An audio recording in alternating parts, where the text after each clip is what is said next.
আজ শুক্রবার কক্সবাজারের উখিয়া ক্যাম্প ভ্রমণ করেছেন জাতিসংঘের মহাসচিব অ্যান্তোনিও গুতেরেস। সেখানে তিনি সাংবাদিকদের সাথে কথা বলেছেন। তিনি বলেছেন যে আন্তর্জাতিক সম্প্রদায় রোহিঙ্গাদেরকে ভুলে যাবে, সেটা হতে পারে না। তিনি আন্তর্জাতিক সম্প্রদায়কে আহ্বান জানাবেন, এখানে যথেষ্ট সহায়তার প্রয়োজন, তারা যেন সেই সহায়তা প্রদান করে। এখানে মানবিক বিপর্যয় ঘটছে।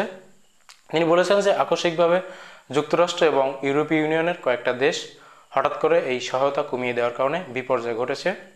তিনি সেখানে ঘুরে দুটি বিষয় মোটামুটি উপলব্ধি করেছেন। প্রথমত, মিয়ানমারে রোহিঙ্গারা ফেরত যেতে চায়। মিয়ানমারে রোহিঙ্গাদের বসবাসযোগ্য করে তোলা, সেখানে যে তাদের প্রতি বৈষম্য, সেই বৈষম্য নিরসন সহ তাদের সেখানে মানবিক মর্যাদা সহ সব কিছু নিশ্চিত করার জন্য আন্তর্জাতিক সম্প্রদায় কাজ করবে, এমন বিষয়টা তিনি নিশ্চিত করেছেন। দ্বিতীয় আরেকটা বিষয় উপলব্ধি করেছেন যে সেখানে অর্থ বরাদ্দ কমে যাওয়ার কারণে রোহিঙ্গাদের মানবতার জীবনযাপন করতে হচ্ছে। তিনি বলেছেন যে আন্তর্জাতিক সম্প্রদায়কে তিনি আহ্বান জানাবেন এবং যারা যারা সহায়তা করতে পারেন তাদেরকে তিনি জানাবেন এবং দ্রুতই এই অবস্থার পরিত্রাণের জন্য তহবিল গঠন করার ব্যাপারে তিনি সবার সাথে আলোচনা করবেন।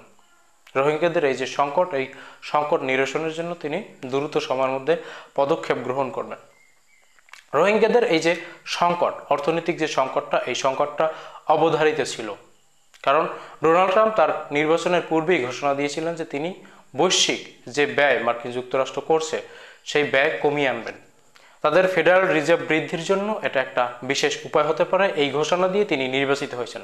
আজকে যদি শেখ হাসিনাও ক্ষমতায় থাকতো, এই সংকট শেখ হাসিনারও মোকাবেলা করতে হতো, কিন্তু শেখ হাসিনা মোকাবেলা কতদূর করতে পারতেন সেটা একটু ভাবা দরকার।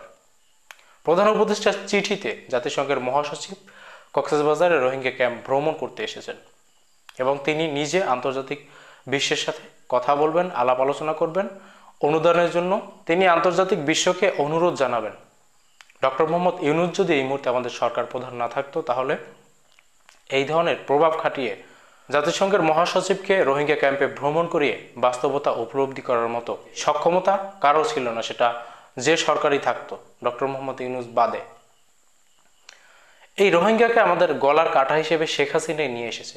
শেখ হাসিনা 1996 সালে প্রথমবারের মতো ক্ষমতায় আসার পরে একটা ব্যর্থ চুক্তি করেছিল, পার্বত্য শান্তি চুক্তি, যেটা আদৌ কোনো সুফল আমরা আজ পর্যন্ত পাইনি এবং সেই শান্তি চুক্তির সুফল কোনোদিন হবেও না।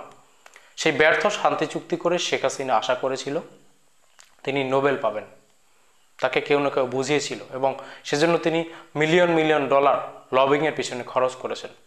শেখ হাসিনা সেখানে ব্যর্থ হলেন। সেই শান্তিতে নোবেল ডক্টর মোহাম্মদ ইউনূস 2007-এ পেল।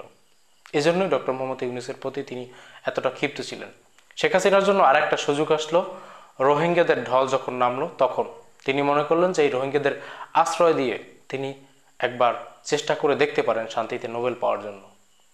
এবং তার আরও একটা স্বার্থ ছিল, সেই স্বার্থটা হচ্ছে তিনি যে মানবিক বিপর্যয় বাংলাদেশে ঘটাচ্ছেন সেটা থেকে আন্তর্জাতিক মহলকে একটু নজর ঘুরিয়ে দেওয়ার জন্য রোহিঙ্গাদেরকে আশ্রয় দিয়েছিলেন যে আমি যাই করি না কেন এই রোহিঙ্গাদের আশ্রয় আমি দিয়েছি, আমাকে সহায়তা করো। 2018 নির্বাচনটা এভাবেই পার পেয়ে গিয়েছিল শেখ হাসিনা। শেখ হাসিনা যে গলার কাঁটা আমাদের বাঁধিয়ে রেখেছিল সেটা ছাড়ানোর কোনো উপায় শেখ হাসিনা খুঁজে পাননি। আমাদের গলার কাঁটা ডক্টর মোহাম্মদ ইউনূস হয়তো ছাড়াতে যাচ্ছেন।